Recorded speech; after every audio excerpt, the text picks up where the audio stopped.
وكم فاجئ سنة المال أن قبل ما قال وأرتوا كان كل جوجة أمين وناكسن حلك سواء يكوت هاي الهان تيمبا جيلن ميديا وحيدي هاي ساو رئيسي دفيا نادرة ورئيسي يوجوه الرئي أو بهيو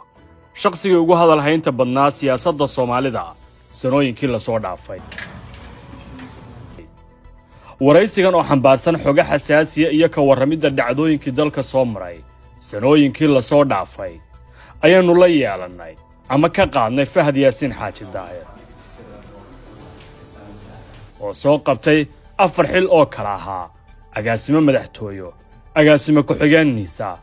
أقاسمها سردونك إيا نبصقيد قرنك النيسا يلا تليها أمنك قرنك إيه مدحوينها الصوماليا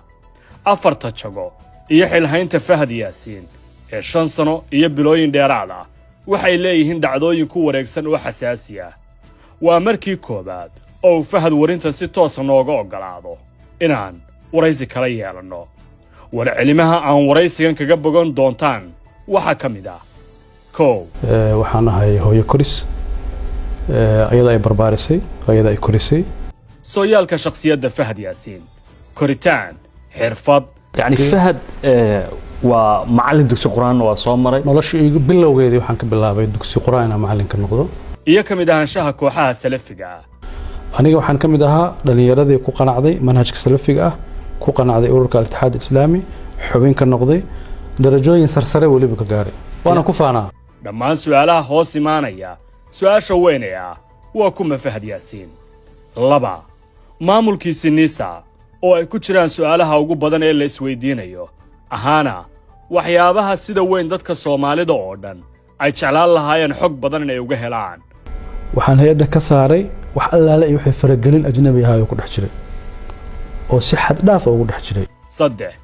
doorkiisii faragelinta dawlad goboleedyada ee ay ku samaysay dawladdii oo xubinta sare ka ahaa ayna u horeysay Jubbaland dhacdooyinkii qarsoonaa ee Axmed Madoobe iyo dawladda federaalka ee Soomaaliya dhex maray hatta waxaan gaaray inaan ku iraahdo iyadoo mas'uuliyiin Kenya fadhiyaan Axmed Madoobe u sheega madaxweynaha ugu farmaajo waaye ma aha madaxweynaha Kenya muxuu Fahad ka og yahay waanuna ka warsan doonaa maanta waxaan aaminsanahay Jubbaland Puntland inay ku khasaartay xiriirka Jubbaland la samaystay waagaas afar warinta kiiska sargaalad Ikraan Tahliil Faarax waa markii koobaad ee Fahad kiiskan furo ka hadalkiisa Ikraan waa aqaanaa ayadana aqaanaa qoyskeedana aqaanaa hooyada ma aqaanaa familkeedana aqaanaa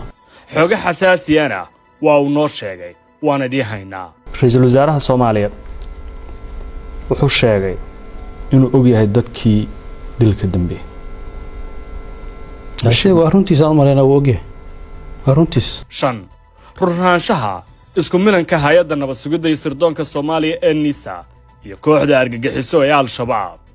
lix Nisa maanta waxaa xukuma mahadsalaad waa maxay aragtidaa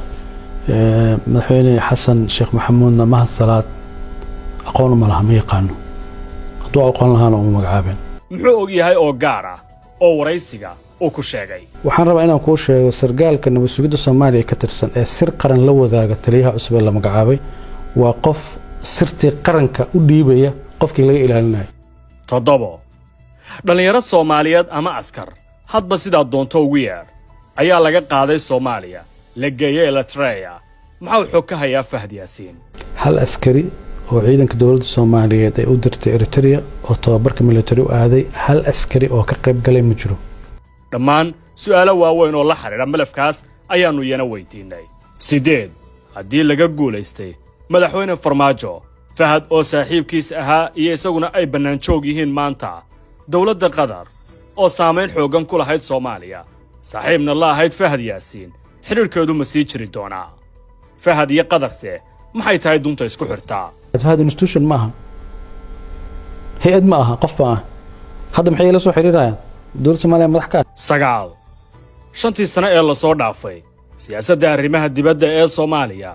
gaar ahaan saameynteeda gobolka ma dalal kooban ayay u xirnayd oo lagu raali galiyay dal hay'adna masuuliyadeed baa indho u ah jiritaankeeda mas'uul u ah muuqaalkeeda u ah toban maxay tahay qisada Fahad Yaasiin iyo Djibouti waraysigan gaarka ee aanu la yeelanay Fahad Yaasiin Xaaji intaas oo keliya kuma koobna haddii siyaasadda soomaaliya in lagaa badiyo ceeb ma aha khaladna ma aha doorashada mar baa gashaa waad guulaysan mar kalead geli ma guulaysanaysid waa natural adduunka o dhan bay ka dhacdaa waa isku darka nolol waryannimo shaqo siyaasi iyo xogo surdoon oo culus waxaana aannu wax badan kaga ogaan doonnaa su'aalo badan oo aysan sahalahayn inay bannaan ka yimaadaan haddii waraysigan uusan naga oggolaan waraysigan waxaan u tami doonnaa qaybo kala duwan oo halkan aannu marba qayb idinkugula wadaagi doonno